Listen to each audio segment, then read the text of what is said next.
Cześć, szybki bajczek. Rower Scott Foil, model 30, karbonowy, rozmiar M, podstawowy karbon HMF, model z 2016 roku, kupiony przeze mnie w 2018, używany, więc już ma w moich rękach 7 lat i 28 000 km. Do tego mamy karbonową sztycę Syncrossa plus aluminiowy mostek Syncrossa 110 mm, kierownica 42 cm Ritchey WCS aluminiowa, model Steam, do tego liczniczek Polar M460. Cała grupa napędowa i osprzętowa to Dura Ace 9100, więc ostatnia mechaniczna grupa 2×11, kompaktowa kaseta 5034,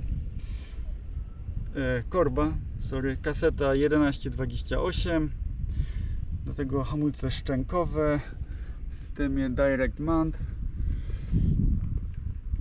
i okładziny do karbonu Swiss Stop.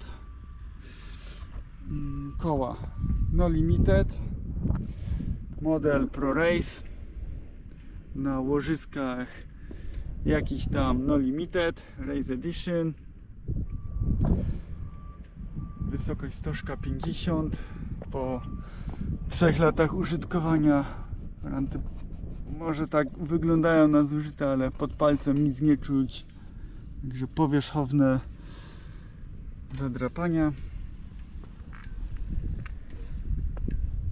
Do tego oponki Continental GP5000, dętki TPU z Pirelli,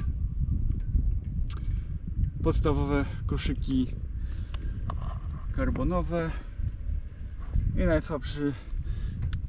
najsłabsza część, czyli przerzutka przednia Ultegra R8000.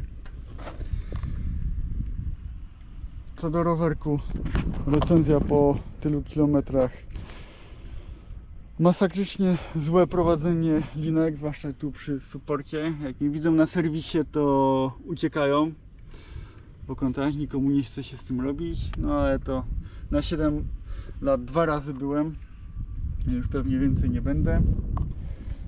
Dziwna rura sterowa, nie da się tu podmienić innej kierownicy, bo jest jakiś oversize mocowanie, więc miał być kokpit zintegrowany, ale zostajemy przy takim. I kolejny mankament, bym powiedział, mocowanie siodełka. Nie da się tutaj karbonowego owalnych rurek zamontować, tylko okrągłe niestety, także pozostaje fabryczne. A tak to rower całkiem sztywny, całkiem komfortowy. Generalnie trasy do 200 km są ok. No ale w najbliższym czasie trzeba się będzie przesiąść na coś innego. Ileż można jeździć na tym samym? 7 lat to już jest dużo. Powiedzmy, że będzie jeszcze 8 i trzeba będzie sprzedać. Ok, to dzięki.